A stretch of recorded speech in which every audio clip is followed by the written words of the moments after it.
सद्गुरू श्री ब्रह्मचैतन्य महाराज गोंदवलेकर यांचं प्रवचन 1 जुलै।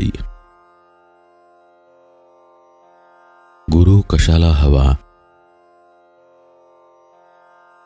व्यवहारात सुद्धा आपल्याला गुरु करावा लागतो, तर त्याच्यापेक्षा अवघड ज्ञान होण्यासाठी गुरु नको असे म्हणून कसे चालेल? प्रपंचात सुखदुःख झाले, समाधान मिळाले नाही, तर मग खरे सुख कुठे आहे आणि ते मला कोण दाखवील? अशी ज्याला तळमळ लागेल तोच गुरु करील। प्रपंच आम्हाला कडू वाटला तरच शिष्य होण्याचा प्रश्न।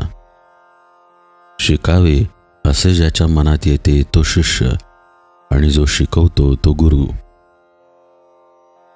मला काही कळत नाही असे ज्याला वाटते तोच गुरु करील। मी राम राम म्हणतो, वाईट मार्गाने जात नाही, मग गुरु कशाला हवा असे काही जण म्हणतात।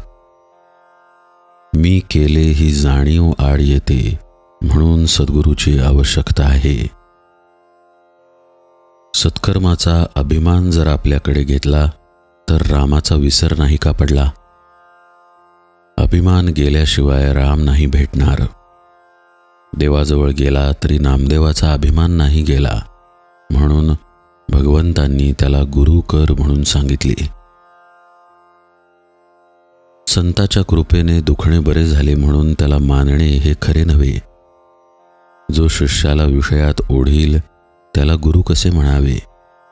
जो काही चमत्कार करून दाखवील त्याला आम्ही बुवा म्हणतो।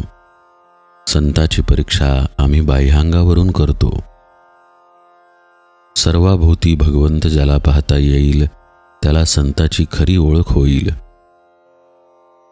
संताच्या संगतीत आपल्या मनावर जो परिणाम होतो त्यावरून आपण संताची परीक्षा करावी। माझे चित्त जिथे निर्विषय होईल तिथेच संताची खरी जागा म्हणता येईल। ज्याला भगवत प्राप्तीची तळमळ लागली आहे त्यालाच शिष्य म्हणावे। जो गुरु आज्ञेबाहेर जात नाही आणि गुरु हेच भगवंत प्राप्तीचे साधन मानतो तोच शिष्य होय। गुरु परता देवधर्मच नाही मानू। काही कानडी माणसे महाराष्ट्रात आली, त्यांना मराठी येत नव्हते। त्यांनी एक दुभाषी गाठला आणि त्याच्या मागोमाग ती पुष्कळ ठिकाणी हिंडली। त्यांची चिंता आणि जबाबदारी त्या दुभाषावर पडली। तशी आपण दुभाषाची म्हणजे सद्गुरूची संगत केली पाहिजे।